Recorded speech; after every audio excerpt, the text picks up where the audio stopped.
The following is a TPC Network podcast. Hi, my name is Justin Collette, and thank you very much. You're listening to the Lukewarm seat. Ladies and gentlemen, welcome to the Lukewarm Seat podcast. I'm Josh Ruckstall. Joining me as always, the rockstar Chris Cole. And we have a spectacular, action-packed, gut-busting episode for you today. And I can say this is the funniest interview I've ever done in my life. It's definitely going to be our most bleeped out episode in the so far in Lukewarm Seat history. But we sit down with Justin Collette, and we'll get into that a little bit later. But it was a great interview, and I'm very proud of that interview. Yeah, Justin Collette.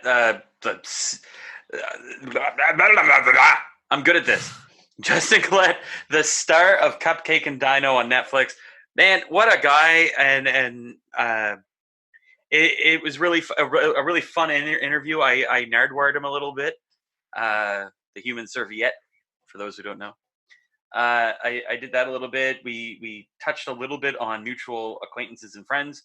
It was really an interesting interview. I had a great time. And it's crazy to think who from our own backyard is out there in the world doing awesome things. Right. And when you think of our little province of New Brunswick, Canada, sometimes you don't think that there's people that have gone out far and wide from New Brunswick to do awesome things. And hearing Justin's story, it was definitely one of those ones where you're just like, whoa, this guy's, he's seen some stuff. Yeah, he's sure done has. some stuff. He saw some stuff before he even left. Yeah, exactly. So we'll get to that in a little bit. But this weekend was Father's Day weekend. Chris, did your kids spoil you? For Father's Day? For Father's Day. Oh, my goodness. All right, so I only asked for one thing on Father's Day. Peace and quiet, that's two things. No, rest. See, it covers more bases. You'll learn this as you become a father very, very soon. You'll learn. There's a trick, and it's very important. It's like words that cover all the bases. Like, my only rule is respect. That covers like all the bases, right? It's basically, don't be a jerk. So yeah, I want it just to I want it to rest. That's all I really, really wanted to do on Father's Day. So my oldest, one of his jobs is mowing the lawn. So I mowed the lawn. Isn't that his business though? Like you'd think he. Mm-hmm. Mm-hmm. So you're gonna cut his cell phone bill this month, right? Well, no, we the cell phone's paid for by babysitting. Oh, okay. I pay him money to mow the lawn, so he just doesn't get that money. So yeah, I ended up mowing the lawn because we didn't want him to go too late because Sunday here it was extremely hot. It was close to 39 degrees Celsius. It was in the 36s here, yeah. With the humidex, but so we wanted him to go out early before it got really, really hot. So I ended up having to go do that, and then I did what all dads should do on Father's Day. At least all steak. All Canadian dads. I obviously didn't have steak, but we'll get to that in a minute. Which is that's actually one of my stories this week is about me and that type of stuff. But I'll get there. So I did what all dads I feel should do on Canadian Father's Day. I went to Canadian Tire. Yeah. I was gonna say, where are you going with this? Because it was Father's Day everywhere. It's not like Thanksgiving where we have it in October, but the Americans like, oh no, that is in November. No, yeah. So I went to Canuck Tire. Actually, I went to Canuck Tire twice, and I got like a length of hose, a new sprinkler. My goodness, you spoiled yourself. I did, and then I bought my father-in-law. I went to my wife wanted to get my father-in-law trail cameras, so I said, I'll go to Canuck Tire for you. So I got up, I went back out to Canuck Tire. So you didn't get what you wanted. You didn't get rest. I did not get rest. I ended up getting No, I didn't even have a nap. I don't think. I think I might have had a That's short like- nap at the like in-laws for One day ago. Listen. That's all I got. Just listen. All right. That's, Sweet. Well, my Father's Day was awesome. First Father's Day, because, wife's Oh, got a wait. bun in the oven. I did get an apple crisp. An apple crisp. Yeah. I got, so I had 4 gifts waiting for me. Or 4 gifts when I woke up. I've got a cat, a dog, my wife, and the baby, and I got a gift from each of them. The cat. adorable. The cat got me a sealed box of 1990 WrestleMania Topps trading cards. The dog got me, which is now my favorite thing. I am in love with it. If you go on my Instagram right now, you can see it. A giant floating pink flamingo for the pool. It's Oh, I already saw that, literally yeah. 7 foot wide pink flamingo. It's the greatest. It's going to be like It my was summer. terrifying. Have you taken It's- weight off? A little bit. Yay. I noticed that. Thank you. I appreciate you. I found it. Oh, I probably should have said you could lose weight. Messed it up. And so I got that, and then my wife got me a Nintendo Switch. Oh, come on. You got to tell your wife she's got to step her game up. You've met my wife, right? Yeah, I have. Yeah, I would. That's probably a bad idea. You definitely are not in control at that house. You are just a resident. And I am the right hand. and my unborn baby daughter got me a baby-sized Toronto Maple Leafs Austin Matthews jersey. Oh, So totes adorbs. I know. So it was pretty good Father's Day. That It sounds was pretty great Father's Day, and we had my wife got me Burger King for lunch, which is my favorite fast food restaurant around here. And There's a Burger King around there? did we have Burger King for lunch? I think we did. Yeah, I'm 99% sure. Yeah, we have Burger King in St. Stephen. Huh. Yeah, just got built. Pretty good. They've So had, yeah, that was my Sorry, that was my first Father's Day, and I also learned how to use tools because I finished building my deck. Nice. Yep. So I Tools use are fun. the electric screwdriver, the Drill? drill. I use the drill with the square bit ones Robinson. Yeah. with the Robinsons, Robertson, excuse me. and I had to build like my guardrail. So I Also had known like as Canadian screws. Canadian screws. Yeah, they don't So have Robertson in the United States. Oh. So I built I took 2 slots and then put like my wickets, like my straight up and down poles to make the barrier, and then I did that both sides. Well, that sounds and wicked. I had a saw, and it was like you go along, and it's got the guards on either side, and you got to like push it and guide it, and you can make cuts and turns, and I use one of them fancy saws, and Jigsaw? is that what that is? Is it- It's like it has it's like like a- it's like it's Like a single straight blade? Yeah, it's a jigsaw. yeah. So I I'm use one of helping. them, and I just bought one. I kept all my digits. I still got 10. Me Don't too. ask about my toes. I'm okay too. I'm missing 2 of them. But yeah, so I learned how to use tools and finish a deck, and my wife is really proud of me, and I guess that's all that really matters. Nice. Yeah. Do you have a story about food? I'm pretty proud of hungry. you It's supper too. time. I'm proud of you too. I tried a new veggie burger today. I didn't like it. It was the Wendy's one. Veggie burger. Ugh. This is where we don't agree on Hey, on stuff. listen. If I could still digest the meat proteins, I would be eating meat still. So, but it unfortunately makes me super sick. So here I am. One of the things about Burger King's actually had, as far as I know, it's the only fast food place, maybe Harvey's, but Burger King has had a veggie burger on their menu for like 20 years or more. It's wild, and it's excellent. It's still one of the best ones, and it's none of this Beyond Meat stuff. It's just it looks like a junior Whopper. Beyond Meat, that's like A&W does Beyond Meat. Those are fantastic. Oh my gosh, those are good. but you're paying out the nose for those. You do that at A&W anyway, though. A&W, that's what I'm saying. A&W is the most expensive fast food chain, Yeah, but it's so literally good. in planet Earth. Like, if you told me I had, like, what I could get at A&W, I could order for a family of 4 at McDonald's. Yes, That's all I'm gonna say. but A&W tastes so good.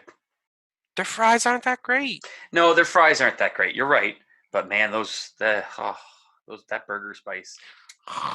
Oh, anywho, for my birthday back in May, we decided. Happy belated birthday, Chris. Thank you. You're welcome. I turned 40. Ah. I turned 40. I turn 29 next month. I know. Because Okay, I know you all. turned 40. You turned 40. Let's stick on track. All right, focus. So, but before that, this is what got me into this. And now we've ordered this box now. It's called the Vegan Box. It's at a grocery store here in town called Dolma Foods. They're an independent grocer. So it's like they have this vegan pulled pork thing made with jackfruit. So it's supposed to be like, it tastes like jackfruit and pulled pork sauce. It's still pretty good, but it's not the same texture. The face you're making is like, apples, gross. Oh, this will be like My veggies consist of carrots, French fries. peas, corn. Those are in my burgers, some of them. That's it. That's my veggies. Potato. Potato's not a veggie, it's a starch. Potato. If I could, if my wife, when I said you need some veggies, and I said I'm gonna have a potato, and she'd be like, "Okay, I'm happy you had a veggie," I would be happy about that. But potato is not veggies. Yes, it is. It's a root veggie. It's not veggie. It's even called a root vegetable. That's what it's called. It's on Canada's food guide. A potato is not under vegetable. No, it's under starches. Yeah, that's what I said. It's a It's a starchy. starch. Why are you disagreeing with me on this? It's a starch. So anyway, So you got this gross, disgusting box full of things that aren't meat right. and So cheese or anything delicious. actually, I did get some cheese. They have a. But that's not vegan. Okay, whoa. I'm not. No, hold on. I'm not a vegan. I'm an ovo-lacto vegetarian. Just we buy the vegan box for this specific thing. So they have like a pot pie that comes with it that's super tasty, but really, really doesn't have a very good texture. But it's very, very tasty. The pulled pork is pretty good, or the jackfruit. But the thing that gets me, the thing that is just amazing me. So something I haven't eaten in 11 years. I've been a vegetarian for 11 years. I was going to say they have a cheddar there that's infused with stout. So good. So like a beer cheese. Yeah, like infused with Guinness. It's amazing. Okay. All right, focus. So anyway, this thing also comes with like a tabbouleh and comes with a vegan tiramisu, but they were out of those. And I'm like, well, I'm not a vegan, so I'll take the regular tiramisu. So they're like, all right, here you go. So I got it. Anyway. But the thing that really gets me, and this is something for 11 years, I had not had a donair. 11 years. Now, donairs, for those who are listening from outside the Maritimes. Gyro. They're like a gyro, except gyros suck. Compared to well, yeah, but the gyro is like they actually like shave the. That's what they do in donairs too. Not when in the Maritimes. Have you gone in a place and you see the guy with the big thing and he's shaving it off? No, it's Freddy's Pizza in Moncton, King of Donair in Halifax, Greco in Moncton, Alexandria's Pizza in Moncton. Greco does not do that. They did in Moncton. They might have did. They don't anymore. It's packaged. They might have did. Everything at Greco's packaged now, so it doesn't count. They have gross donairs anyway. And I actually worked in a pizza place here in Moncton when I was younger, and we would have to shave the donair meat off. Well, yeah, that's because the electricity wasn't made yet, so they couldn't just like put it in like an electric heater and like boom, it's done.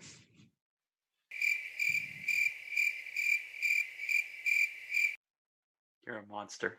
So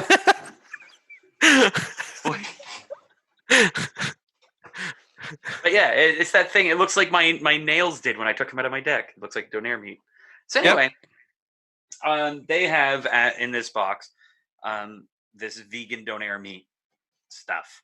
I don't even know what it's made of. I think it's made of voodoo or witchcraft, because it tastes exactly the way I remember a good donair tasting, and I like it so much that I went and picked up the box.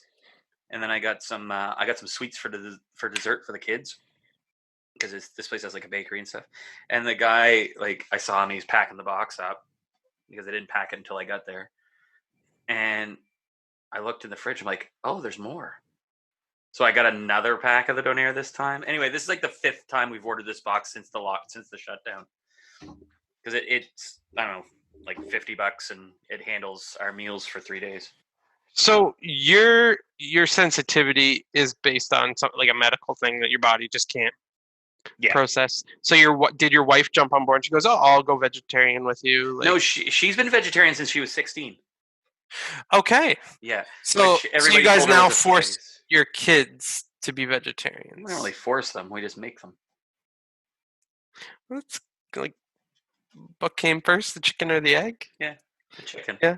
So, but like, if your kids were at McDonald's and they're like you guys are going through Burger King, do you get them the veggie burger, or can they get chicken nuggets? Or no, they get the veggie burger. Yep.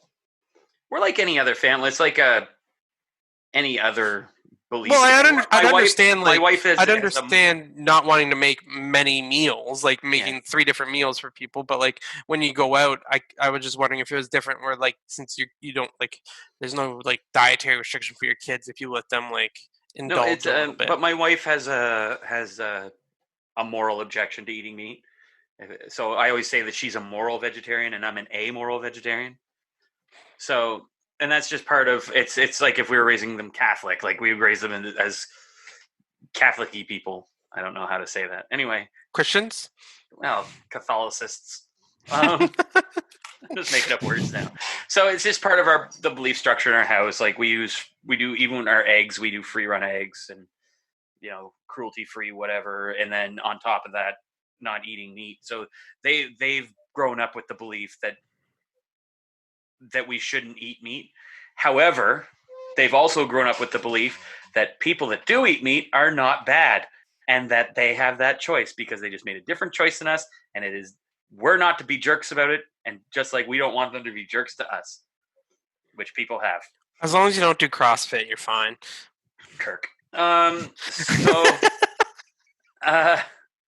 So that was one of the big things. Like my middle child, we were walking through Costco and we walked through the meat, and he goes, meat. And this was 2 or 3 years ago, and I said, listen, we don't have the right to do that. Just because we make one choice doesn't mean everybody else has to, right? So, and we said to them, like, this is life. We made this choice. Not everyone did. In fact, we're in the vast minority of people who have made this choice. We don't have the right to judge people for not agreeing with us. Your grandparents aren't vegetarians. We don't judge them for it. And it comes down to it, like teaching them that we as humans have the ability to disagree and not hate each other. And I have friends, I have close friends that I vehemently disagree politically. I'm still their friend. We are capable of being friends and disagreeing.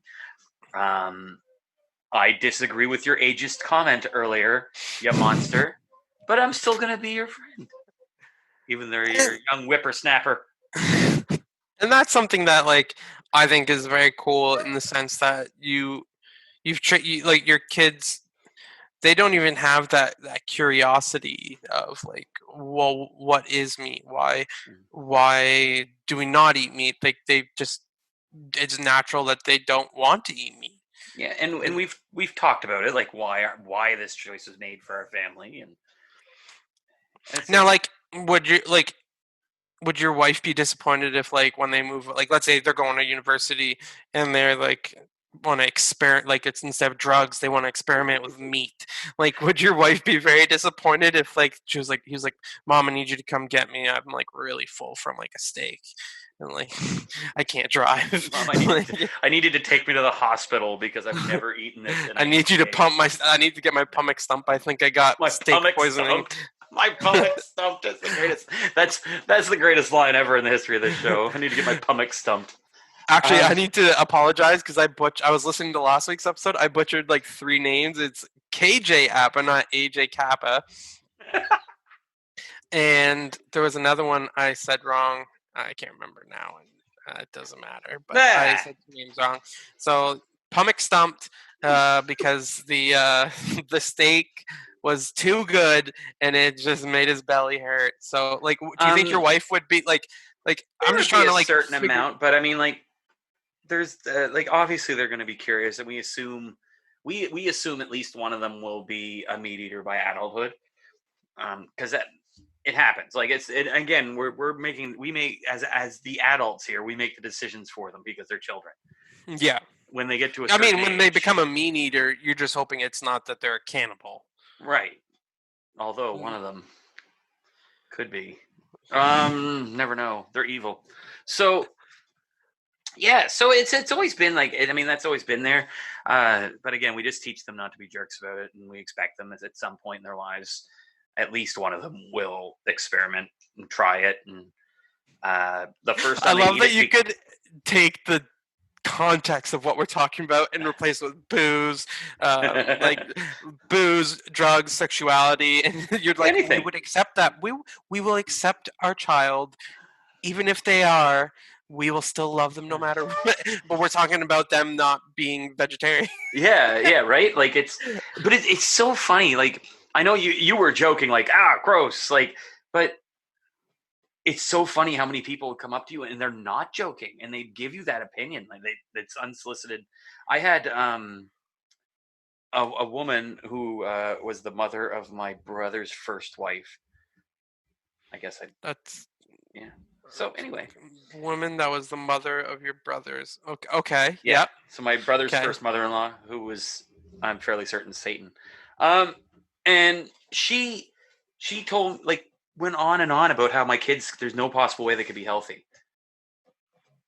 Not a chance. You've met my kids. Well, according to those people, like, and those are the people that, like, you might as well be an anti-vaxxer. Like, yeah. Like, it just, you're not, there's people in this world that want to argue for the sake of arguing. Wait, you're not an anti-vaxxer? Me? No, I'm all for vaccines. We can't do vaccines. They give people immunities. Exactly. Yeah. They just, you didn't know where that was going. Either did I, really. Slightly worried, but we're back on track. No, so, like, it's just friendship over. It's just definitely cool that, like, how society, like, not society, but like I'm not a huge veggie person, but like I'm not gonna be like, oh, shun you non-meat eater, like, how dare you be half of the man that I am, like, more cow for you. Yeah, exactly. Like, right? How dare you? Really? You're not going to be able to storm Camelot with me and take over Sir Arthur's table and the round knights. Are they the round knights because they ate too much steak? Exactly. Yeah, they weren't veggie eaters. You're in there hucking tomatoes and potatoes at them. Potato would hurt. Yeah, I imagine. It's a starchy vegetable. So, any stuff for me? So my wife now, every time she sneezes, is a disaster because she's pregnant. And I was playing video games the other day. I was playing video games with my brother. I have full carte blanche to tell this story. She told me it's okay. So I'm playing video games with my brother, and I'm playing Call of Duty. I'm like just gaming away. I'm like, oh, hey, look left.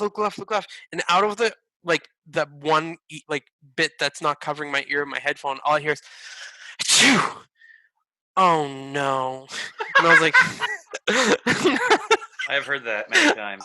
I just look over, I'm like, oh, what? She goes, I peed a little. I was like, oh, this is going to be normal for the next little bit.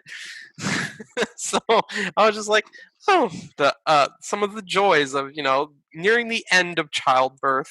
Yes. The child sitting right on her bladder, and she doesn't really have control. I don't want to say Mr. Burns is incontinent. Anyway, But so I was at work. yep. And there's a choir at my work. I'm getting closer. Do you hear what I'm saying? There's a choir. So anyway, they want to do a virtual choir with some of the staff and some of the children, and they she's like putting it together. And I said, well, do you want me to bring in? I have recording equipment, and would you like me to bring some of that stuff in? And she said, oh, sure. So I bring in my machine here that I'm using right now. You can't see it in the camera, but my little portable vocal booth and my microphone and my computer and all of that jazz. And we record all the teachers, and then start getting stuff from students. And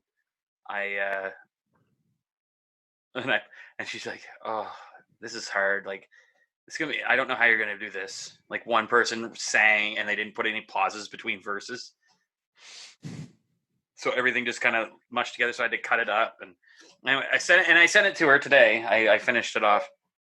I sent it to her. She said, the only thing she asked me for was to turn up my own vocal, so I sing on part of it. She's like, I can't believe this turned out as good as it did. Like, having all of these children singing with no guidance to like where to put their voice, and these adults, some of them who never ever sing, and it turned out pretty cool. We did Flashlight from Pitch Perfect 2. Oh, nice. Great song. So I think we'll segue now into this week in pop culture. Ooh. Things that have happened this week in pop culture. What could have happened this week? Well, it's through history, right? Yes. This is our through history.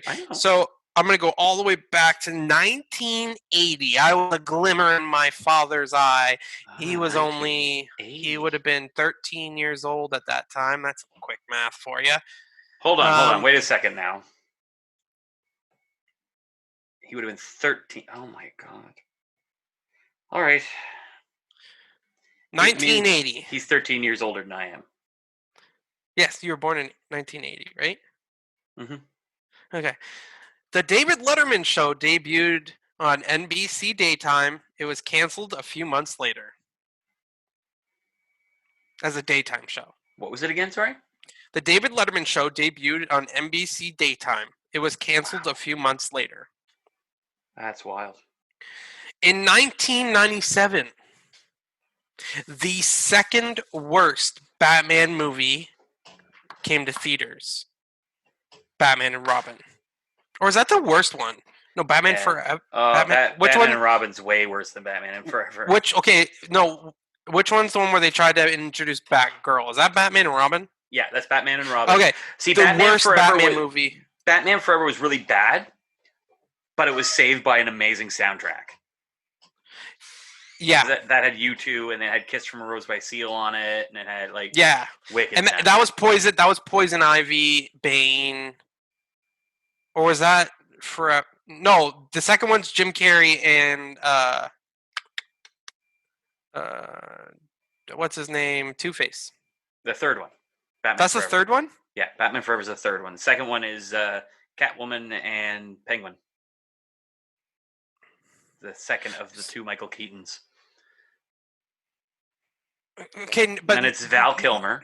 Yes. And Val Kilmer it was Uma Thurman, so Poison Ivy, and Bane, and Two-Face and Bane. Yeah. Two-Face and Mr. Freeze. Mr. Freeze, sorry. Yeah, and then Batman and Robin had Jim Carrey and. Yeah. I mean, out of the villains, awesome villains. Terrible movie. Oh, awful.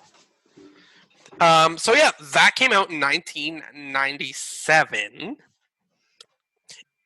All right, we're going to play the guessing game there, Chris. In 2012, the number one hit from June 23rd, 2012 to August 24th, 2012 was what song? 2012. Yeah, and it was a full summer, pretty much. June 23rd to August 24th. Canadian artist from BC. Canadian artist from BC. Oh my goodness. Well, it's Nickelback. Nope. Oh no, they're from Alberta. Call Me Maybe by Carly Rae Jepsen. Man. I should have known that. It's a great song. In 2013, Nick Wallenda became the first man to successfully walk across the Grand Canyon on a tightrope. That sounds like a really bad idea. Sounds like a really weird party trick. It sure does. The second weirdest one we'll hear about today. And then, Weirdest. because of our guest this week, in 2014, the movie Jersey Boys was released in theaters, which is an adaptation from the Broadway musical Jersey Boys, which is Frankie Valli and the Four Seasons. Yes. So that is what happened in pulp culture this week. That's awesome. That's Through some good. time. That's some good stuff. I have actually a little fun one. It's not this week, but my birthday, which passed. It was May 20th. So what was that? It was exactly like a month and 2 days ago. Were we doing the show yet? I think we would like just started after. We're on the Right. 4th episode now. Yes. So it was, yeah. Anywho. So my birthday is May 20th. So on May 20th, there are some cool things that happened. Some not so cool things too. On May 20th is also Cher's birthday. Ooh, your birthday twins with Cher? And Bronson Pinchot, which you probably don't know who that is, but I Nope. sure. He played Palki Bartakamus on Perfect Strangers. And that What's was like that? my favorite sitcom when I was a kid. Do you remember Family Matters? No. Show Family Matters, the sitcom with Urkel? No. All right, well, that was a spin-off. Anyway, young people today don't even know Family Matters. So there's that. Okay. Macho Man Randy Savage died on my birthday, and he is my all-time favorite wrestler. Do you want to know who my birthday twins are? Hold on, I'm not done. One more thing. Okay. So Quebec has tried to separate from Canada twice. One of those times was on May 20th, 1980. I was born on referendum day.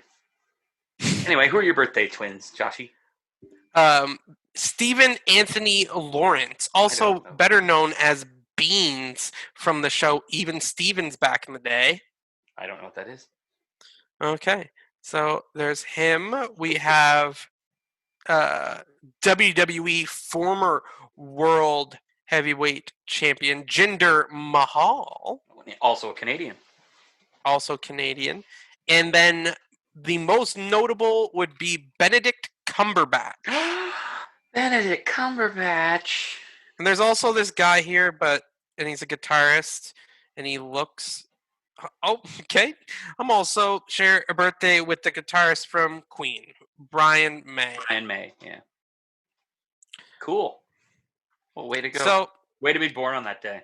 Thank you. So Yeah. weird things on our birthdays. I have come up with a new segment for the show, That's which good I think is because going to be great. This one was weird. Huh? This last one was really strange. About birthdays? Yeah, I kind of went off on a tangent. You did. But we're getting back on track, and I've got a new segment for the show called Light a Fire on the Conversation. Okay? Name, All right. subject to change.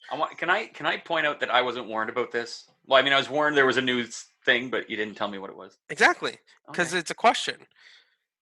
In 40 years, what do you think people will think that is nostalgic? Ooh. How crazy to think of, you think now when you go into a retirement home, what are the things that people want? They want John Wayne movies, they want Johnny Cash, or they want what is when I'm in a retirement home, are people gonna be like, give me some of that bumpin' Dr. Dre? Bumpin' Dr. What are people going like in 40 years nostalgia? I think "Drop It Like It's Hot" by Snoop Dogg. And I'm just going in my head, like thinking over the last. I mean, what's crazy is "Drop It Like It's Hot" came out in what 2000, so that's already 20 years old. Yeah. So, but like in 40 years, the floss will be nostalgic. It's going to be like disco. The floss is going to be like disco. The floss will make a comeback. I don't know if make a comeback. Disco. Rainbow hair. Rainbow hair. Rainbow hair is super popular. Mumble rap. Mumble rap. I just call it mumbling, but mumble rap. Yeah. I've been mumble rapping for years. Like these things, like it's crazy to think that like in 40 years, Chris is going to be 112. I'm going to be the ripe age of 69. And like that, you 112. Listen.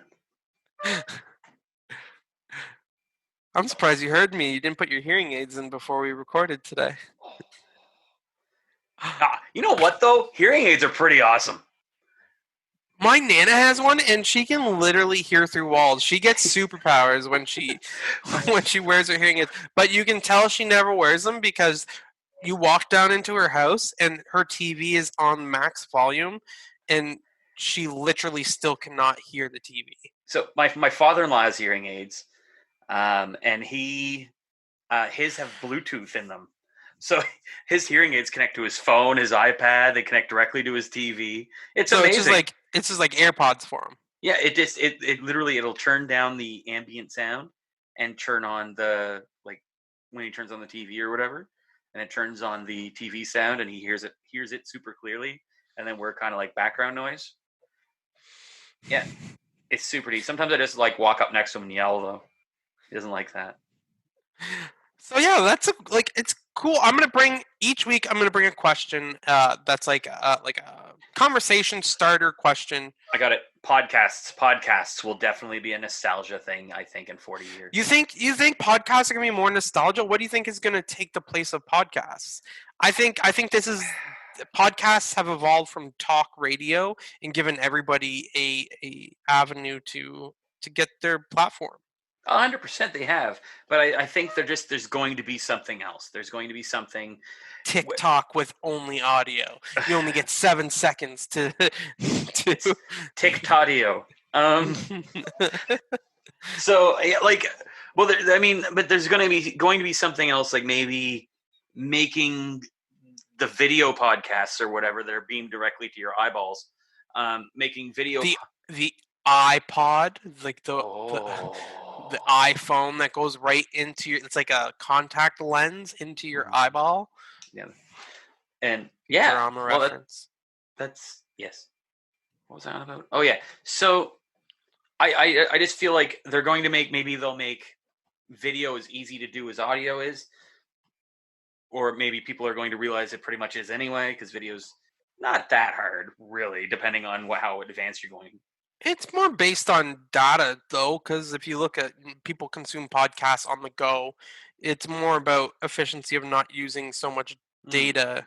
It's a lot easier, and it's a smaller file for audio only.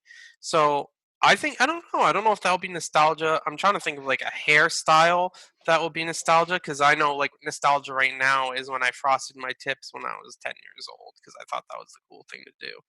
And mullets are nostalgic right now. They're coming back. They're making Yarmer Yager is the most handsome man to ever wear a mullet.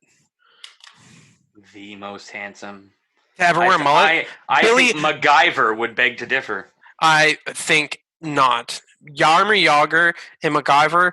Everyone would choose Yager over whatever Mark McGuire. MacGyver. I didn't even see that show. I'm too young. Oh, it's a good thing this is a clean show. Except for our interviews, apparently. Except for that interview. That's a lot of work. So let's go right into our YouTube video of the week, which is one that features our guest this week, and it's Justin Collette and his band of merry children. performing, and they did this, he said in the interview, every day, right 15 minutes before the show would start, they'd have a jam session in his locker room or change room. And this is Good Riddance, Time of Your Life, School of Rock the Musical, Broadway Band is what the name of it is. And it's just unreal, the talent. And these kids age from 10 to 13 years old, and the amount of talent that they have is just astronomical. Oh, it's mind-blowing. I didn't mean to yawn.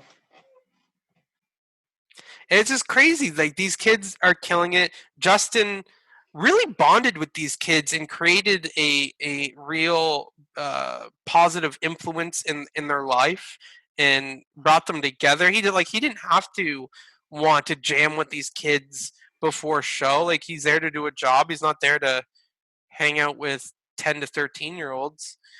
So, I mean, and it made for great content, and they actually sound amazing. And as you'll hear in the interview, they actually do become a band, which is super cool. I just think it's amazing. Like, it's a neat turn of events. Neat. I'm gonna say neat again. Neat. It is neat, and like I said, the title is Good Riddance, bracket Time of Your Life, bracket School of Rock the Musical, Broadway Band, and that is hosted by the guitarist on in the band for School of Rock there, Matthew Jost. And give them a check out. It's a great little video. Doesn't take too long. 2 minutes 56 seconds. Much shorter than any video Chris has put out for us. Because these are all 17 minutes long. But squirrels. Yes. Squirrel-proof bird feeders. Okay, so let's now segue to our guest, and we'll be back after a word from our sponsors. Hey fans, we know you're on Twitter and you're on Facebook. You're on social media getting breaking news the minute it happens. Well, good news, so are we. Innovative Hybrid Wrestling has social media covered. We're on Facebook, we're on Twitter. We post everything you need to know about Innovative Hybrid Wrestling, so make sure you're following us so you're the first to get the inside scoop. At Spin It Records and Video, we pride ourselves on having some unique and really cool items and attractions. Come in and check out our classic arcade. Our gift cards available in $5, $10, and $20 denominations.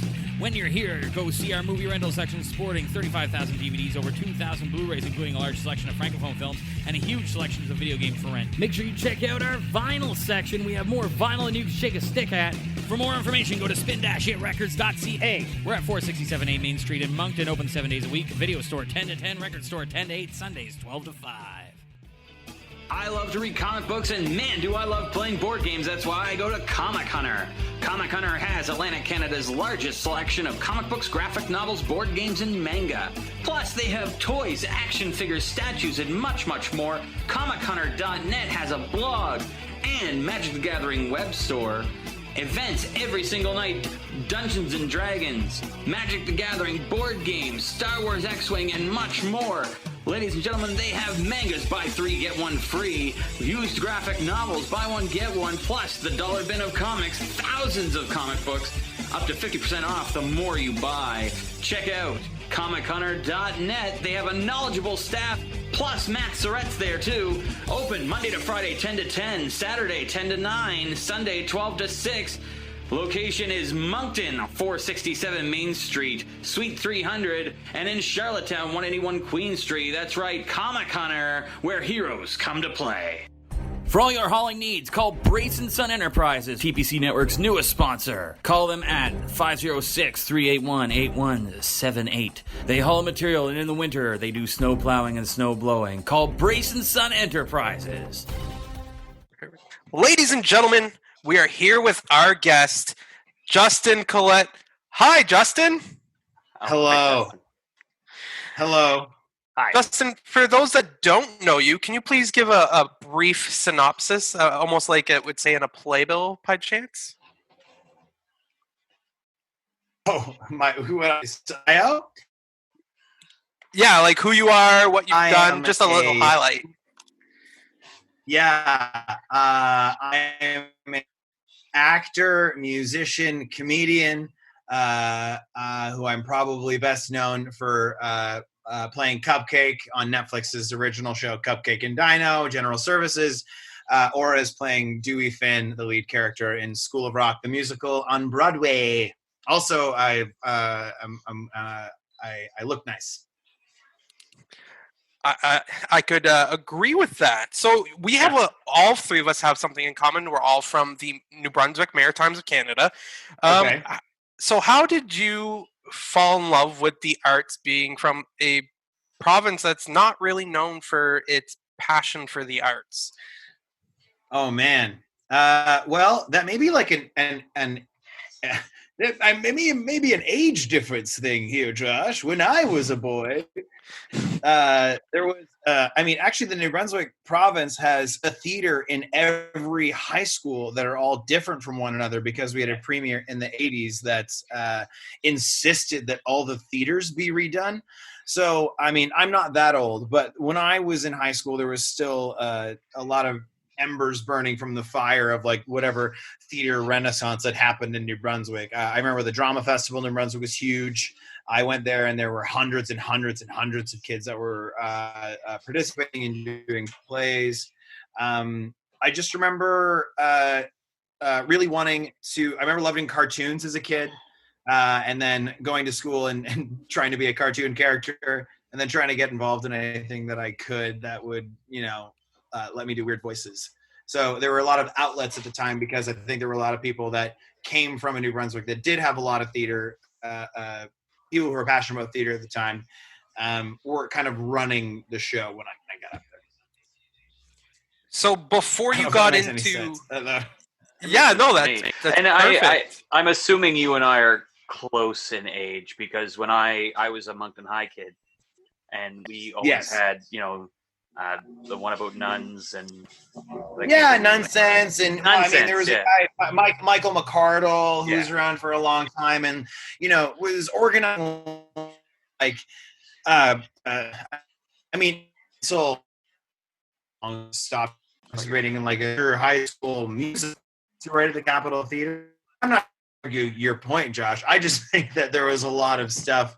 There was a lot in New Brunswick, more than a lot of other places that I've been now that I've traveled around Canada. So I think at the time they were using it in tandem with, ADHD medication to keep us kids from screaming in their classroom. Michael McCarter, believe it or not, is still around doing stuff. He's always doing something. I believe. Yeah. Yeah. He's a bunch of coats in a green room came to life and became Michael McCardle. Yeah, 100%. And I just want to let everyone know, like we're having some internet lag issues. So, just if anyone's wondering what's going on with the sound, I don't know if it's happening on Josh's end too, but I'm recording, so I'm gonna say it. We're just. I'm getting a little bit of cutting in and out. Is it maybe your video interfering with the audio signal, Justin? Me? No video. No, sorry. Your guys' audio is perfect for me, but I can stop the video if you want. I'm not having any lags on my end. But I don't know, is this just better? A little bit. Better if you don't see my face? It might just be less data to try and send. What if we don't? No, I hear you. Is this helping? You're not cutting out. You're not cutting out now. Yeah, you sound good. Oh, good. Well, then let's do this. All right, then. Perfect. I'm not leaving this in. I'm not editing it out either. Well, that works for us. We're a fly by the seat of our pants kind of podcast. So before you get involved heavily with theater, you were in a band. Can you tell us a little bit about that and how the band scene in New Brunswick? I played. There was, again, in our high school, a lot of kids used to rent out like community halls, like Forest Hall, and punk music was big in making its way through. And there were just like constantly these sold out shows where these venues would just get absolutely destroyed. And honestly, I don't really know who to blame more. The people who rented teenagers who were going to clearly drink and destroy their building, or like, I don't know. You certainly can't do it anymore. And by the time even I was starting to produce shows when I was 15, my parents had to co-sign contracts that I had with little venues around Moncton. just so like they were oddly specific. It was like, if any toilets are thrown out the window, just will be responsible for it. If anybody takes a shit in the bathroom sink, that will be a violation and a fine. If somebody punches a hole in the wall, the hole will need to be filled. It was just like, oh, this has all happened in the past couple of weeks. And so I saw all this, and I was like, this is I want to be a part of this group of people. And so I started a band, and my first band that I was in, a band called A Perfect Mistake. Very high school name. I was very emotional. And high school name, yeah, absolutely. Then I joined this band, really pretty big, I guess, locally or regionally. Are we still good? Can you still hear me? Yeah, you cut it a little bit there, but You got a little bit, but it'll be fine. We'll be able to. Here. Anyway, yeah. Now the big thing, and it was this guy Chris Cowan, who's our drummer, was in a really popular local band called Fade Out. They had a spectacularly public breakup, and so everybody in that band was like super well known around our town. And then Chris was drumming for us, and a couple of other people that I barely knew. The four of us got together to play a battle of the bands, where we had to write. I think we wrote 5 songs in like a week or something, and it went really well. And then we stayed together for many years, got signed to a small record label. We were sponsored by West 49. We played the opening of the West 49 store in the Champlain Mall. Nice. Yeah, we recorded like 4 records. It was a great time. And so that was, I was as I was doing my research, finding weird things. So you played a show at the Right Spot. Yeah. And you spun the guitar over your head, threw it up, it hit the ceiling. Now I play music as well, and I used to play at the Right Spot, so I know exactly what the way the building's laid out. You threw it up in the air and it landed on your drummer's forehead? So not my drummer's forehead. Sorry. It landed. I can't believe you know this story. This was such a fun night.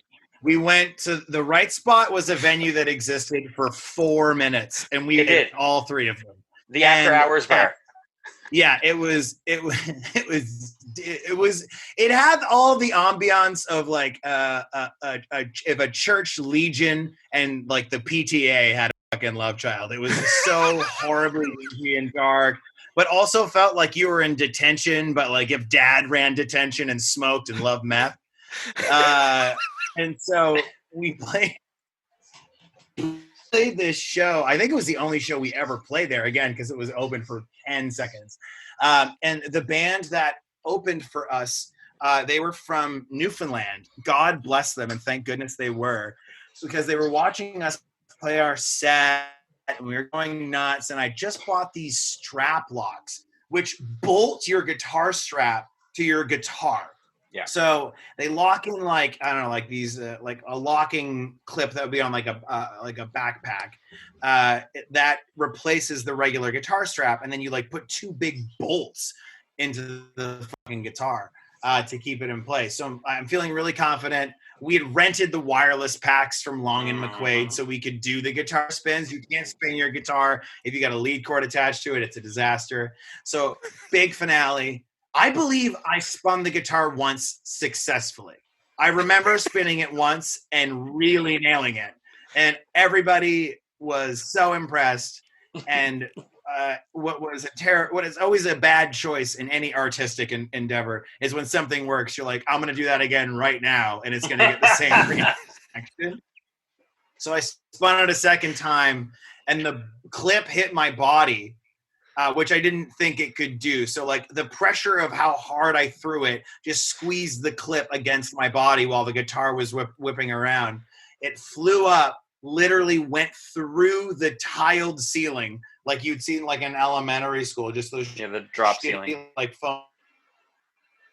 Came back down through the drop ceiling,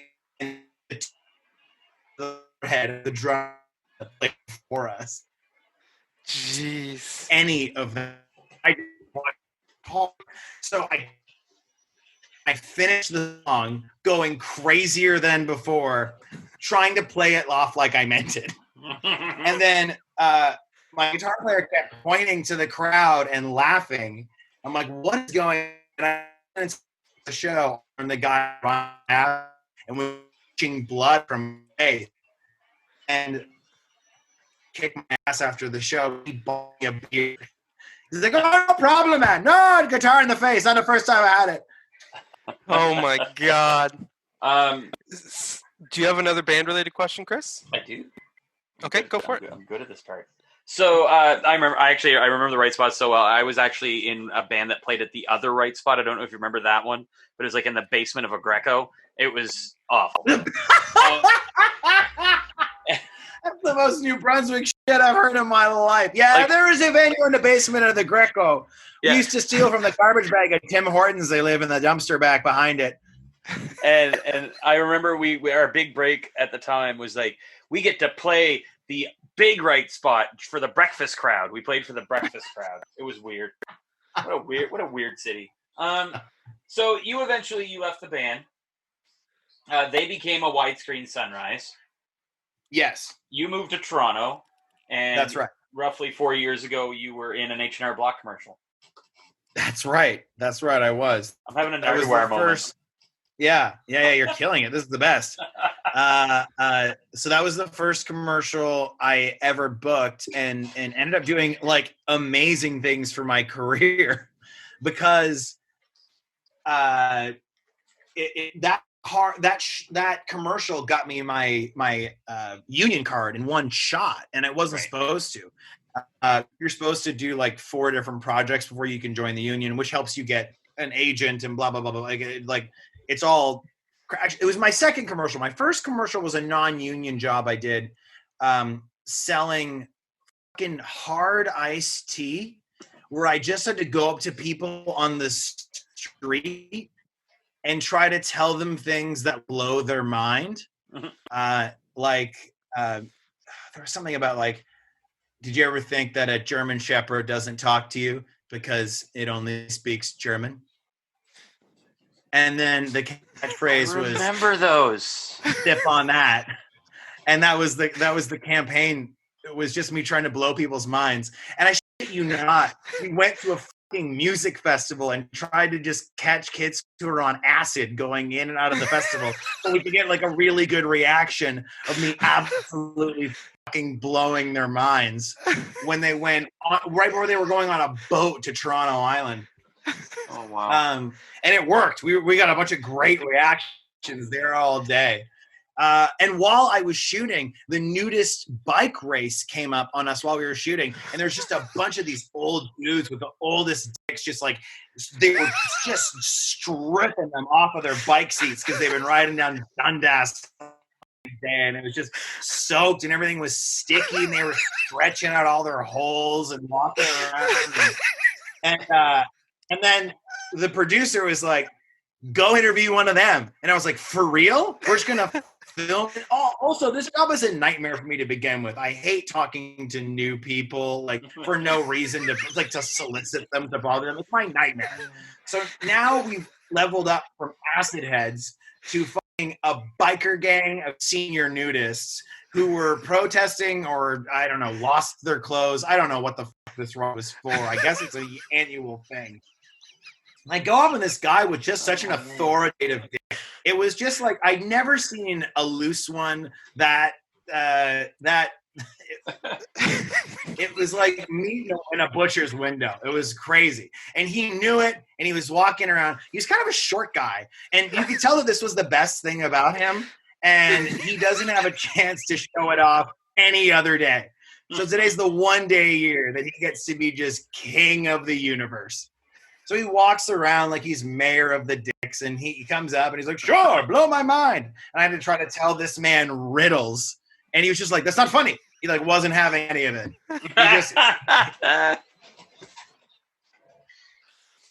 That's awesome. Yeah, the H&R Block commercial, I shot that. It was really, that was the second one I booked, my first union one. And they ended up just splitting our 2 days of work into 4 commercials. And so I got my card right away based on their editing. because they have to pay you for each commercial you get out there. So I got 4 different contracts when I only thought it was 1. So it was like legitimately outside of getting on Broadway, that was like the biggest break of my career was the fucking silly ass H&R Block commercial. You were in a commercial for a lottery thing as well, where you were just on like a spinning love seat too, weren't you? This is correct. It was the Mega Millions, and it was almost all of those jokes I improvised. And we just were in this.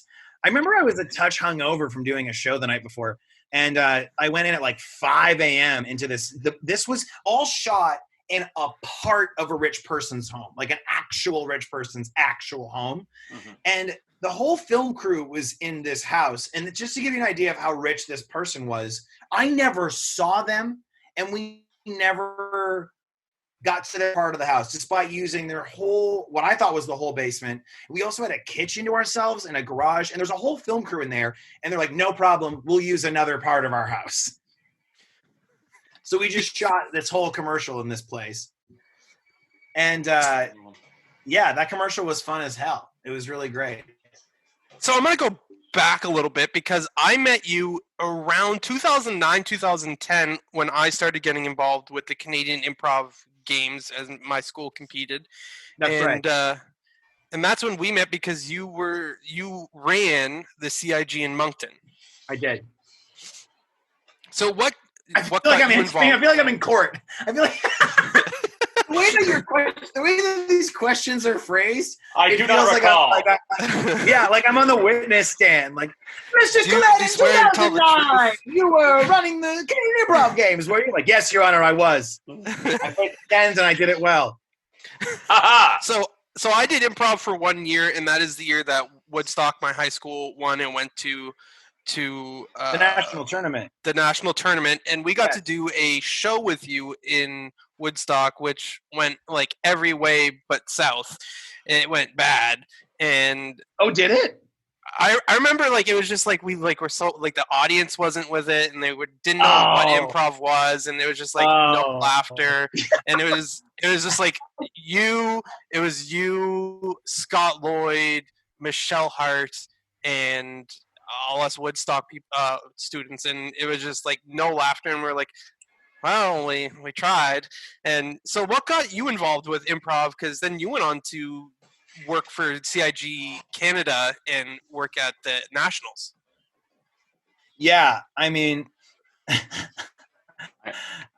first of all, let me just address how funny it is that like you're describing the show as being like terrible because there was no laughter and it was whatever. And in my head, I guess I've just become so used to doing those kinds of improv shows that I was like, I guess, but like, that's just most improv shows anywhere in the world. It's like, it was poorly attended. Most of the jokes were totally weren't received very well. It's like, yeah, it's an improv show.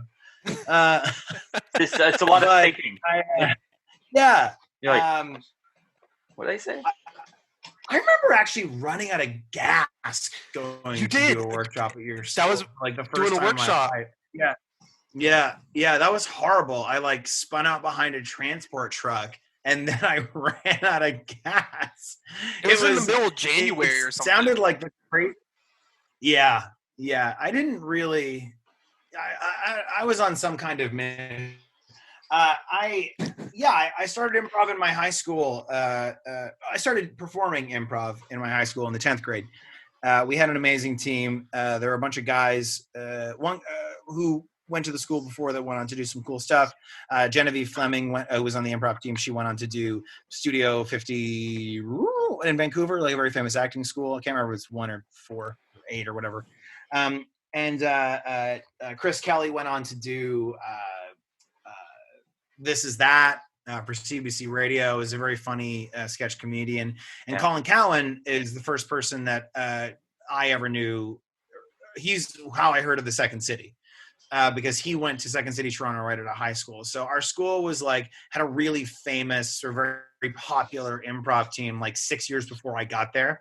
And so all of the coolest kids in our school did improv because these people were very cool. They were like presidents of the school, mayors of life. Like they were the cool kids in school.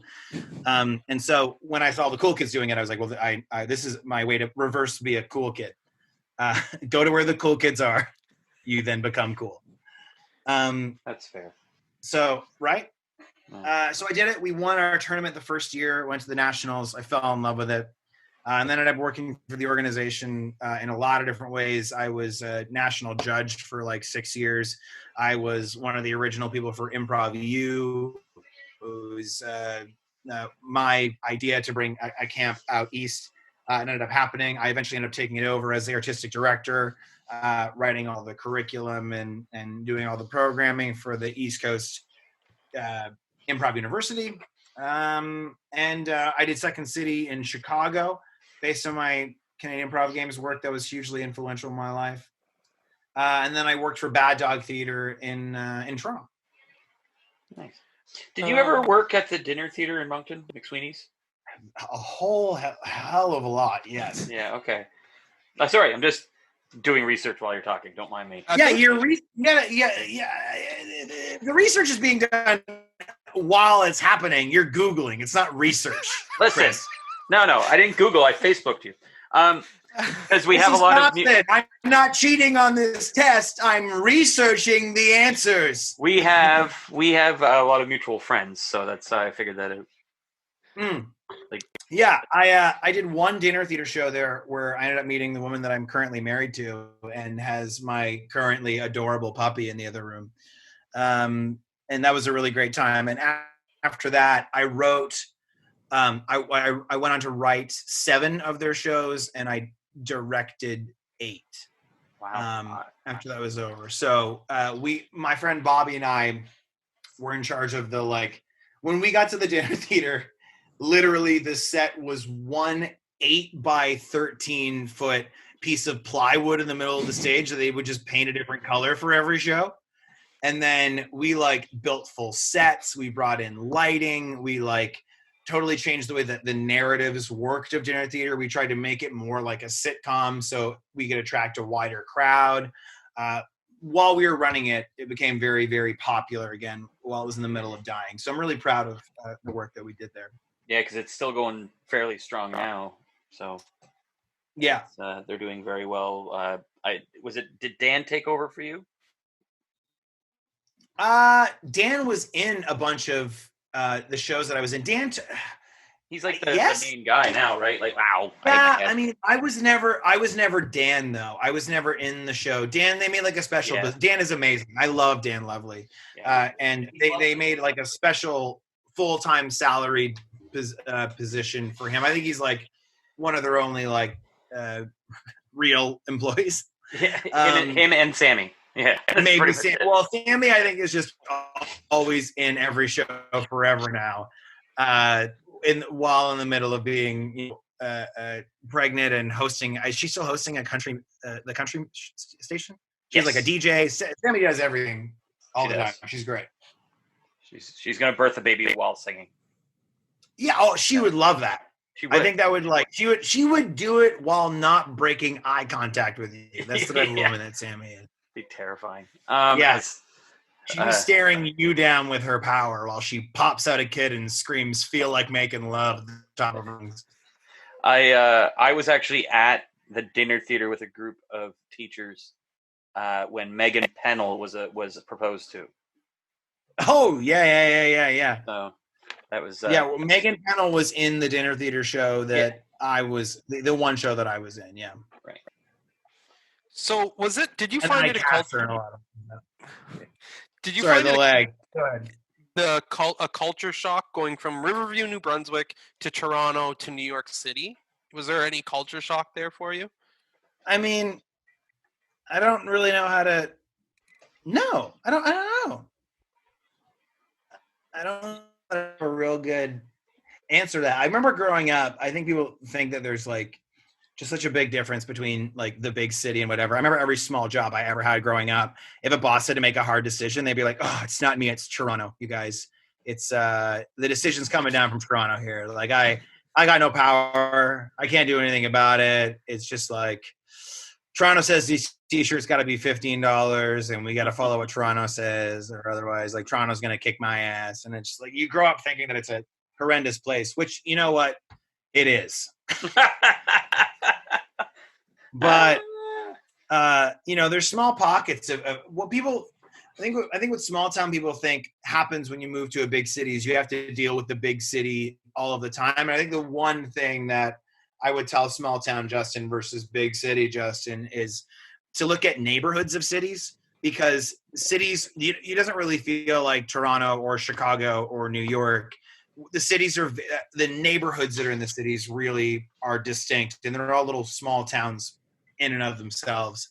And what I love the most about New York City is that it's a largely pedestrian city. Nobody's really driving. Well, there are people in the streets for cabs and stuff or whatever, but there's a lot of foot traffic because there are so many subways here. So you get to see and meet and hang out with a lot of different people.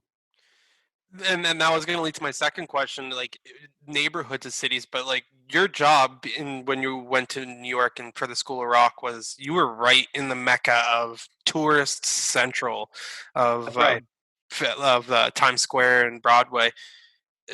That must have been a challenge in its own in the first couple weeks, getting to just know how long it takes you to get to a certain place because of the tourists, or on like a Wednesday it's going to be less busy or that kind of thing. I'm not sure what you mean, but so like just like getting used to living in like a city like New York, where Toronto, it's a lot of people that live there. There's not as much tourism, but where you worked in New York City, it was all tourists. Like locals don't go down to Times Square just to go down to Times Square. Yeah, I know what you mean. I love tourists. I think tourists are the best. A lot of locals don't. But I think a bunch of people, unless I'm in a rush to get somewhere, a bunch of people that are craning their necks up in the air, smiling like they're fucking 6 years old and full of candy is just like a fun crowd to be around. It's not the worst. And I mean, when I was doing School of Rock, it was always the best when I would sign at the stage door backstage to meet people from all over the world that were like, we saved for 5 years to come on this trip. And we came from, oh my God, everywhere, Turkey, a lot of people from Brazil, Argentina, China, Japan, like everywhere. People would say that, they've saved for a long time. And this was their dream trip. They wanted to come to New York City and they wanted to be in downtown and see a Broadway play. Like I loved having all those people around. So you just brought up School of Rock, and we'll segue into that. You were Dewey Finn, the main character in School of Rock, but before that, you understudied 6 different roles. How is it juggling that many different roles and not knowing which one you're going to perform? Oh my God, is that true? Sometimes? Well, that's a bit misleading. I wasn't a swing. So okay. What a swing actor does is they're understudies for 6 totally different roles. I was in the ensemble and I had what's called a track. Now, I didn't know this before I was on Broadway, but when you play multiple characters throughout a show, I would play all those 6 characters in one performance. So it was called my track. So I would go through. It wasn't a bunch of different people that I had to be able to understudy every night. The only person that I played besides my track was Dewey. So I was what was called, I think, Man 7. And Man 7's track was, I played the drummer in No Vacancy. I played Freddie's dad. I played one of the teachers in the school. I can't remember if I was ever teaching anything. I played a cop at the end of the show, which I missed. But yeah, it was really fun. I loved being in the ensemble, honestly, because all the guys, it was a really light show for the adults. It was all the kids on stage all the time. So the adult ensemble was on stage for like maybe 15 total minutes in a 2.5 hour show. Like it wasn't a huge load for them. So we'd hang out in the green room and it was really fun. I got to meet a lot of people and get to become friends really fast. And it was a blast. I loved it. So you said the H&R Block was your big break. You got my actor card. Actor card. Is that what led to you getting the audition for School of Rock? No, I was in a group that won a Canadian Comedy Award called Get Some. I was in a sketch group, and because we did really well, we won the like Toronto Improv, as much as you can win a comedy festival. But we were named Best of Fest in the Toronto Sketch Fest and in the Montreal Sketch Fest in the same year. And from that, I got an agent, and getting an agent was how I was able to get all these other things. But once you're with an agent, that's a hard step to do. And the second big step is to become part of the union. And then the third big step is living with yourself. So this is. Can you take us through what that audition process was? Like, who sat? I know Andrew Lloyd Webber wrote the show. Does he have say in like auditioning when it comes to auditioning different roles? And was he there? Who was there when you auditioned? Yeah, I auditioned for Andrew 3 times. And I met everybody, except I don't think I met Julian Fellows, who wrote the script. He's the guy who created Downton Abbey and wrote Gosford Park and stuff like that. He wrote the script for it. So I didn't meet Julian, but I met Lawrence and Andrew and everybody who is. I mean, I was the main character in the show, right? They have a lot of oversight over their product. We made a lot of money a week, and they don't take any of those decisions lightly. Like casting for one of these Broadway shows is just such an unbelievable behind the scenes job. And I, because I got hired, think that casting did a great job on School of Rock. I have a strange question. Is that Shoot all right? it. I'm good at these. As an improviser,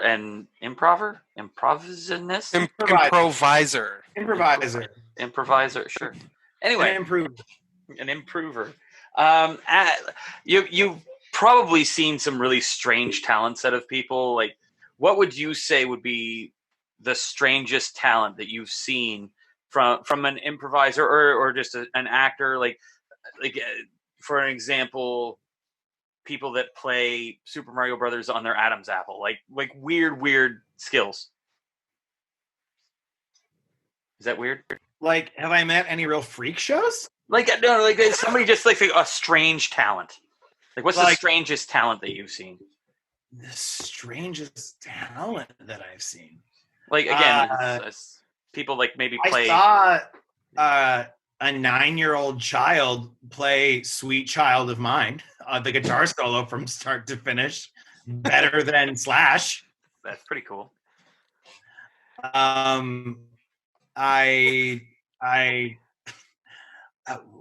know it's a strange question, right? I'm gonna save you from this question and segue it because you just mentioned. No. You monster. Let's look it dead in the eye. Oh, okay. Here's the strangest talent that I saw. Because you've been asking me about music. So it was in the music world, not in the improv world. Music people are way more fucked up than improvisers are. You're not wrong. Like, they're weird talents. Improvisers are just like deeply emotionally scarred. But they're not good at parties for tricks. Anyway, this one guy who I won't name, but we were in a hotel for a music festival.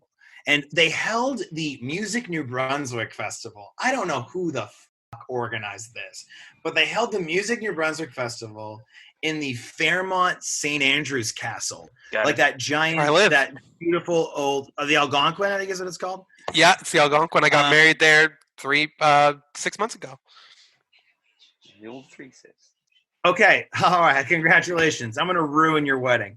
So we, I saw a guy get, they held this music festival there for like a bunch of like, I went to school with Samantha Robichaux. She's great. She's like a fiddle music person and she's whatever. We played like scream rock.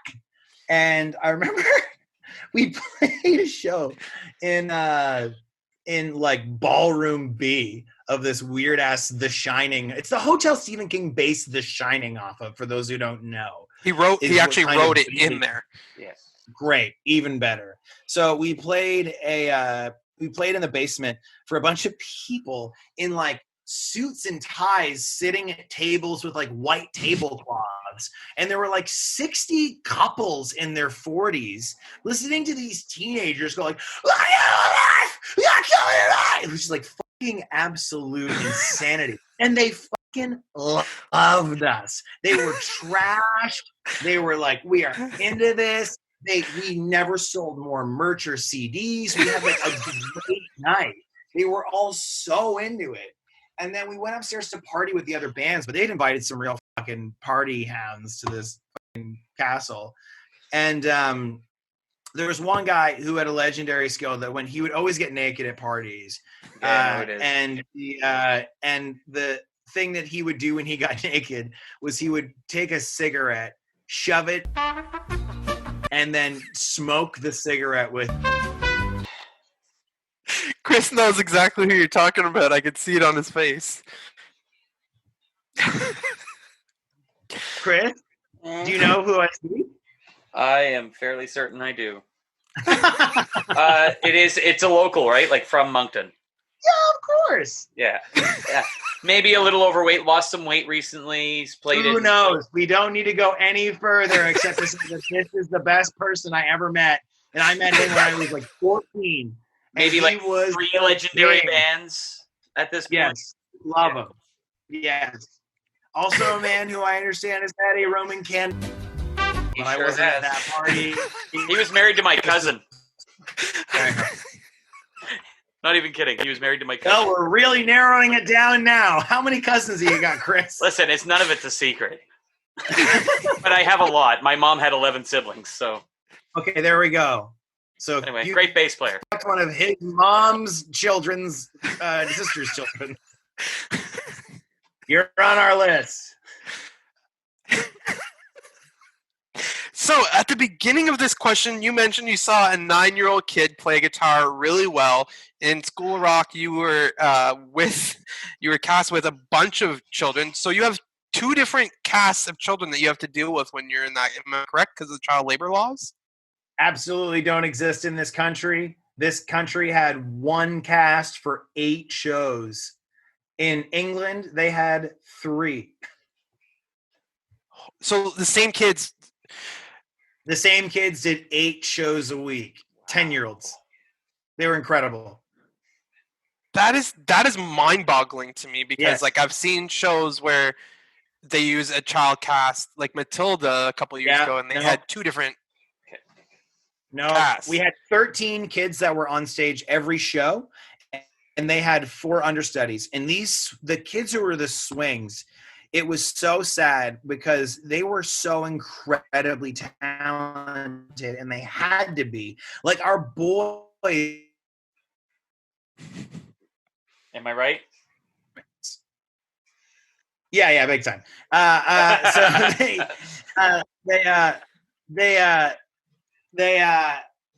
So you had to either play the whole a Broadway show to a click track with an orchestra on 2 of these 3 instruments, either keyboards, guitar, or drums. You had to be a drummer, guitar player, keyboard player, or a keyboard player, drummer. And we had most of our boys would play all 3. And these kids are all 10 or younger. Between 10 and they would get up to like 13. I couldn't even play the recorder at that age, and these kids are playing. No one could. Yeah, the recorder's terrible. So nothing I learned in school have I ever used in real life. No one's ever asked me to play the recorder or solve for X. Well, people ask you to solve for X all the time. God damn it, Chris! Every time you grocery shop. Shut up, Chris. Sorry. So I saw that you actually became a band with these kids, and on your Instagram you would post jam sessions with the kids, and that became a ritual before the show. It did. Yeah, it was really fun. We would jam a bunch of different tunes. They were really talented. How did that all come to be? Like, how did that even like become a thing that 15 minutes before show we're gonna rock out to whatever? I just really liked the kids. They were like they were incredible human beings. They like all of them were just decent, intelligent, happy to be there. Like it was just, they were so incredible, and I couldn't believe how talented they were. So I was like, let's hang out, let's jam. This will be fun. Also, they were my cast, and it was a fun way to be able to bond with them in a way that like isn't.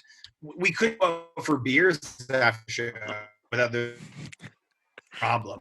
So yeah, this was like a fun way for me to bond with them, where they felt confident and comfortable and really good, and I did. And yeah, they're some of my happiest times of those little pre-show jams. So I'd let the kids, my door was always open, kids come and hang out, and we'd play some tunes.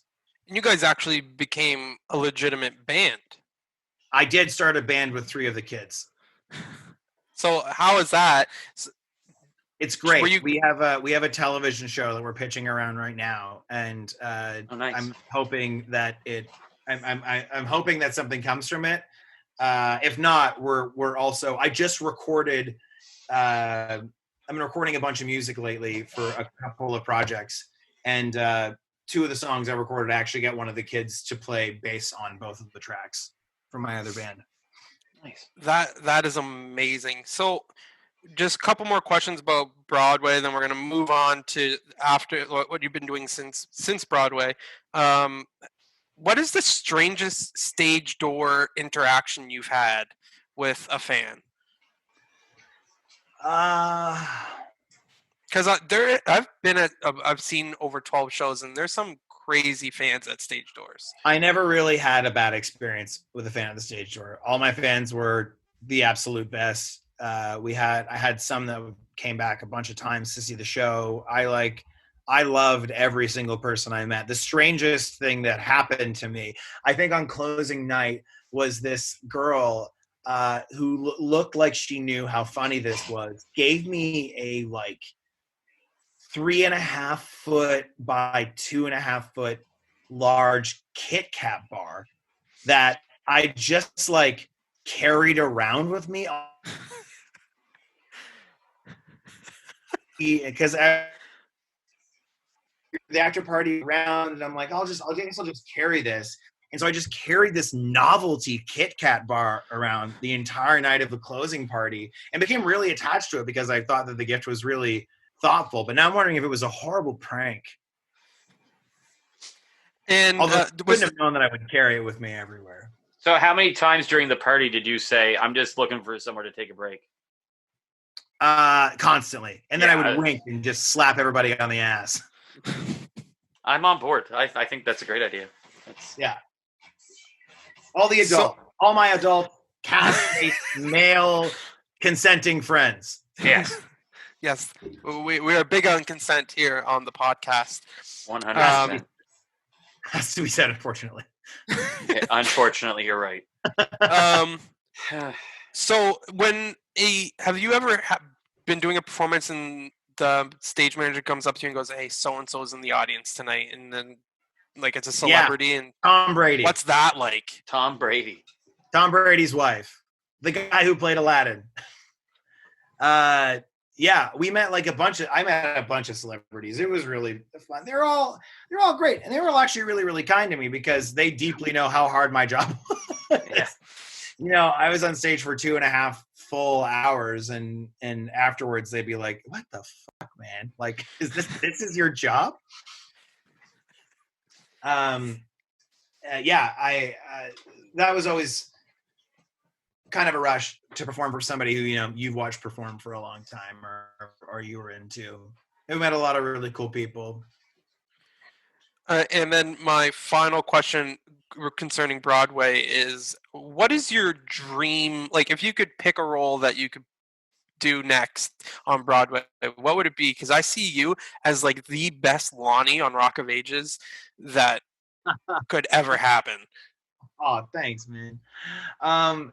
I don't really have any. I get asked this question a bunch. And I don't really have any dream roles that are kind of out there. What I am about, and I think it's probably part of my improv nature, is I like to be in on stuff from the start. Being a replacement star in this Broadway cast was amazing and incredible and fun. But I love my favorite part of theater is building something. So the next thing that I do on Broadway, I would love to be in on the ground floor of. So whatever the next thing that I want to do, I don't know what it is yet, because I want it to not exist. So going off that, how did you come up with your Dewey Finn? Because did you take it from Jack Black when he was in the movie? Did you take it from the guy that played Dewey Finn before you? How did you create your version of Dewey Finn? I just made my version of Dewey Finn. I didn't see the movie until I got the audition, so I didn't have any like real preconceived. I mean, I know who Jack Black is and I know what Jack Black is, so there are some lines in it that you can't help but say them like Jack Black.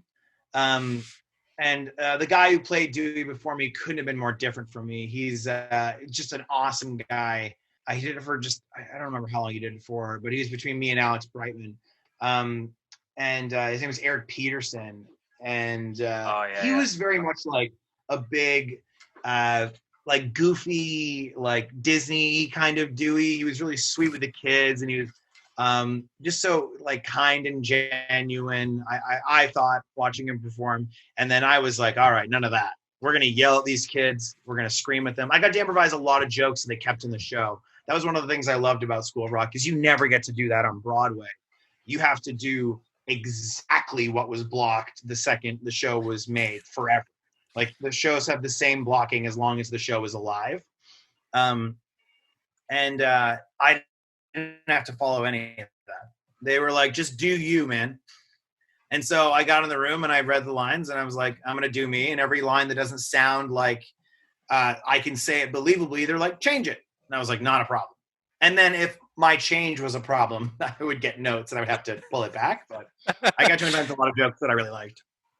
Was there ever a time where like you said something and you would break the kids that were like trying to be serious in the scene because they're supposed to be these rigid, like snobby kids, essentially? Yeah, all the time. I did it every show, especially when the kids looked like they were getting tired or bored. I would start just fucking off to try and get them re-engaged in what was going on. We had this joke where for a while we had this Asian girl who was playing Summer, and she came up and was bothering me. And the joke in the script, I think, was calling her Lucy Liu or something, which was, just gently racist. And then that joke just stopped hitting because no one fucking knew who Lucy Liu was in the crowd. Just our audience, a bunch of like kids mixed with their parents. Like, we had a lot of families there, and so a lot of kids didn't really get the Lucy Liu thing. And so one show, and for only one show, I called the Asian girl Cho Chang, and you could hear like 30% of the audience who were Harry Potter fans lose their minds, and then most of the audience thought that I called the Asian girl the most racist name I could come up with. And they were dead quiet. And the kids were losing their minds trying not to laugh because I told nobody I was about to call this girl Cho Chang. And it like screwed them over for the rest of the scene. So we all thought it was funny. I got a note to not do it again, but it was very obvious that it was like, well, Justin's not doing that one. So going from Broadway, you then end up on a Netflix special, Cupcake and Dino. Yes. What was that experience like? Because that's very different from being Broadway, where you're all you use your body, you're using your singing, dancing, acting to more. Now you're talking to a microphone. You don't have to worry about what you dressed like that day or anything like that. Sweatpants, man. I did that. I did both at the same time. I basically booked both jobs within a month. And so on my days off from School of Rock, I would fly from New York to Toronto to go into the studio there and do a live in-room recording. They loved the chemistry that we had when we were in the studio together. Not a lot of cartoons do it that way. They record individually, and then the time all, which makes editing incredibly important. But they never adjusted the timing on mine and Mark's dialogue. So Cupcake and Dino, especially season 2, all of season 2 is Mark and I in the same room trying to make each other laugh. So can you explain to those who haven't seen the show, basically the premise of the show? Because it is a very out there premise to a show. I mean, I think the premise couldn't be simpler because it is in the title of the show. The show is called Cupcake and Dino General Services. I'm Cupcake, my brother is Dino, and every episode we do general services, which is whatever. It's odd jobs that we would go around and do. We were invented by this amazing Brazilian cartoonist named Pedro Ibolai, who's now working for Disney. He's an incredible genius and a really, really kind guy. And he based the 2 characters off of his relationship with his older sister. And I believe his sister is Cupcake, and he was Dino. But yeah, working on a project in my life. Dino was played by Mark Little, who is one of my really, really good friends, and we got hired independently of each other. We didn't audition together or anything, or as a team, I guess. But yeah, it was great. Awesome. And my final question is, you hinted at a few things. You got a couple things coming down the pipeline that you're trying to get going. What are you doing now? What are you doing to keep yourself loose and during this pandemic as well?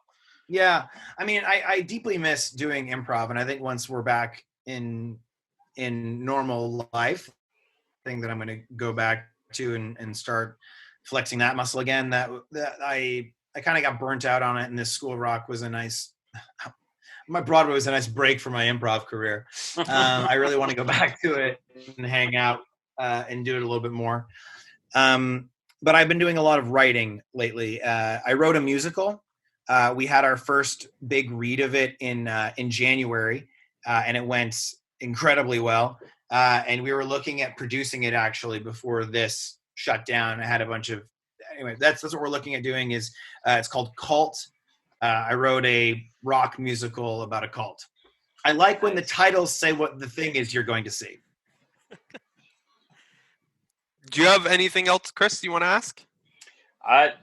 No, besides, is there anything, one of our traditions here on the Lukewarm seat is that we get our guests to teach us something. Normally, we have something very specific that we ask you to teach us, but we're wondering, is there something that you could teach us right now that you don't think we would know? Yes.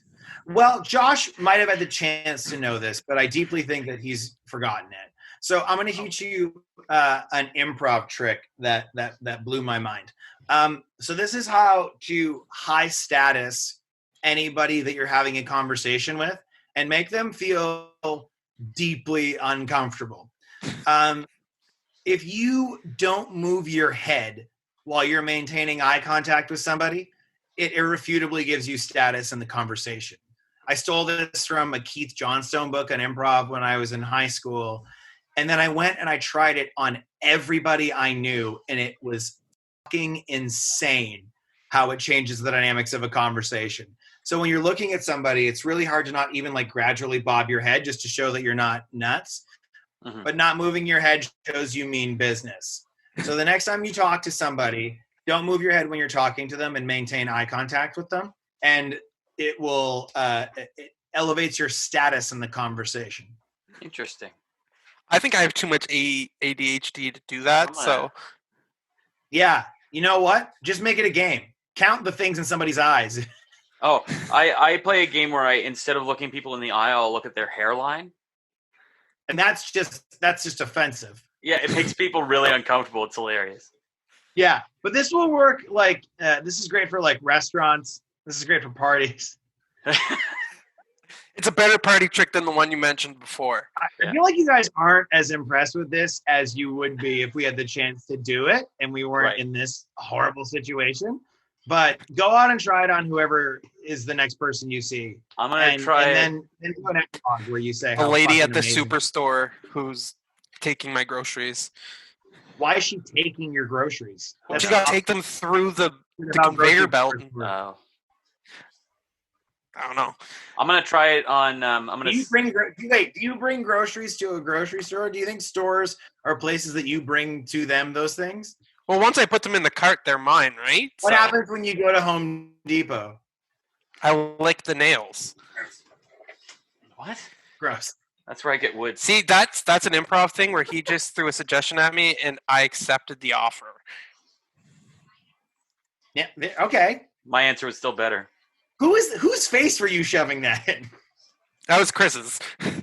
Oh, I see. You son of a bitch. My paint opener.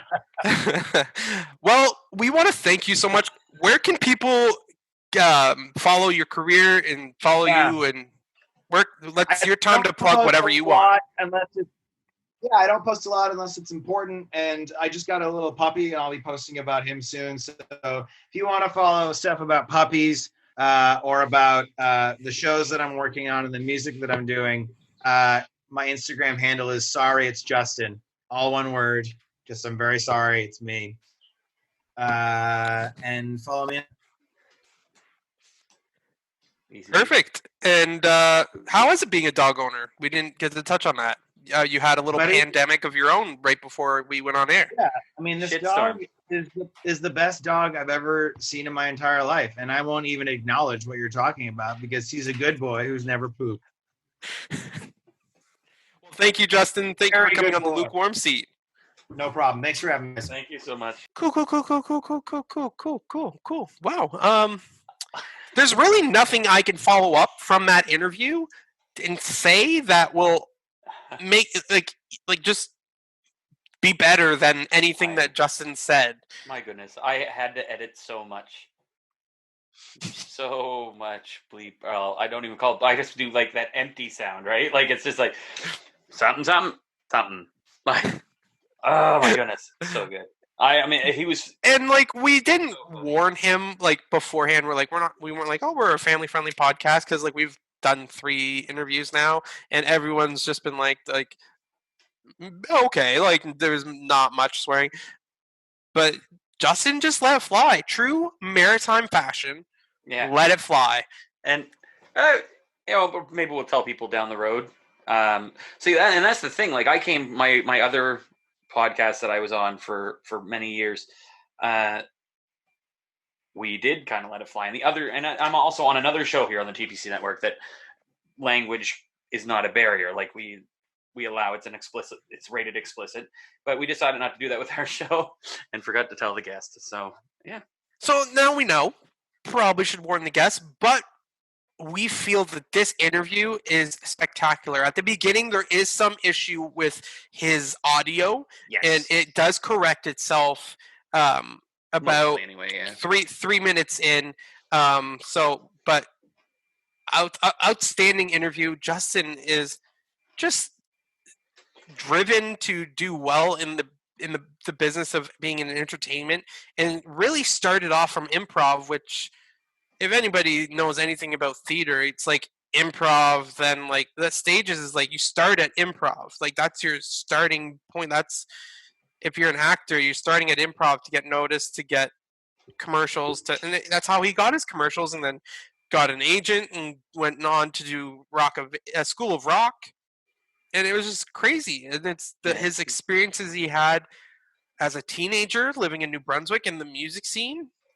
And that was a thing too. Like he gave us a little bit of a music education because Josh grew up in a different time.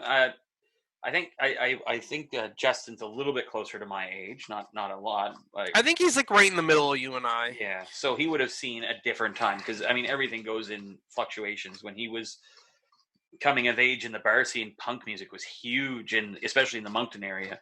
So you would have that hardcore style music that was all over the place. We were always known as the punk and metal town, and we ended up knowing a lot of people that were the same. Like certain individuals that have certain party tricks. Yes. And it was just so cool, and like so it showed so much how you have to, in the world of theater and being an actor, you have to be comfortable with literally anything, because he was one of the spokespeople for Mike's Hard Drinks, where he'd have to hard iced tea and would have to blow people's mind. And he then had to talk to a naked man on a bicycle. And it's just crazy. I went in. He's an improviser. He's a funny dude. Blew my expectations out the window.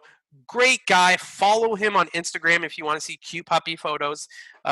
If you want to see stuff about that's going to be coming up, because he said he had a few things in the pipeline that he's working on and he's hoping to expand on. And also take a look at Cupcake and Dino General Services on Netflix. My kids have been watching it like all day. They've been, I assume, but my kids started watching it today, and they're enjoying it. It's very odd. So yeah, he plays the Cupcake of the Cupcake and Dino mix, and give that a check out as well. And I think that wraps up Father's Day episode of the Lukewarm Seat podcast, except for our final thing where we're about to get. Who's our guest next week? Oh, we can announce. Yes, we can. Do we have a guest next week? We have a guest next week. Our guest next week is a NHL player. He's injured this year. It's taken time to rehab, but he is an NHL player. Last seen with the New Jersey Devils.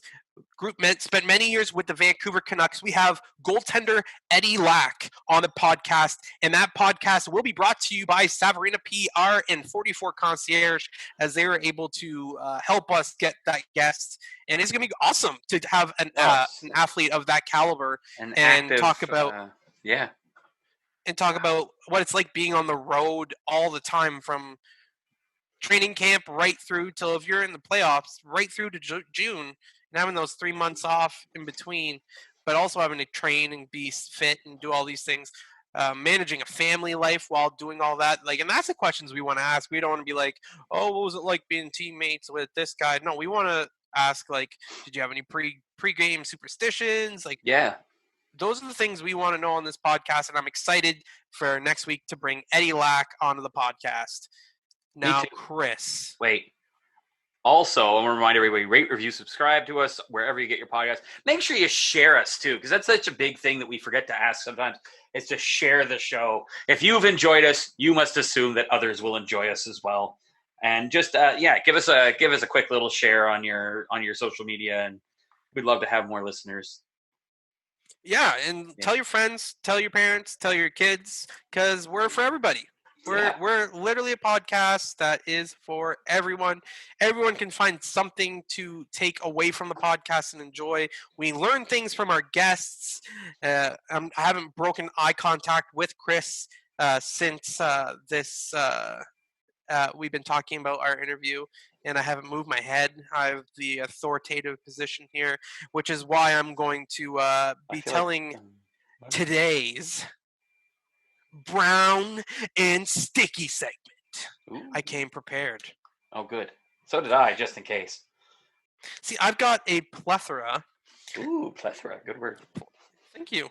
All right, are you ready, Chris? I am. I've got, this one might bomb, so I have a second one. All right. Okay. Did you know the average person likes 3 covers on their bed? Really? Yeah, that's just a blanket statement. That's gold. All right, I'm gonna give you no. That wasn't. I love it. No, I got one more. One more. We're gonna leave 2. It was a funny episode. We're gonna leave you with 2 bad jokes, so you enjoy the ones in the middle even better. God, I want to tell another one. No, you had last week. All right, I know. I'll tell you off the air. What does an egg drive? What does an egg drive? Yes. Okay. Do you want me to answer, or do you want to give your own punchline? Well, do you have the punchline? I'm pretty sure I do. A Volkswagen. Oh, that's even better than what I was going to say. A Volkswagen. I was going to say a carton. Yours is way better. A Volkswagen. Well, everyone, that's been the podcast. Thanks for tuning in this week.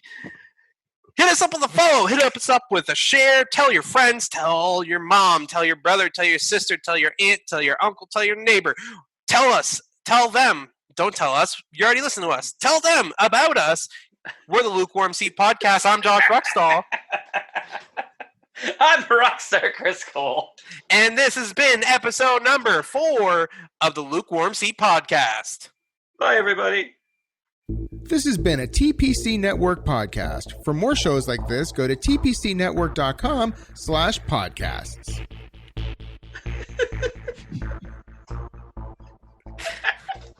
Okay, I'm going to stop recording.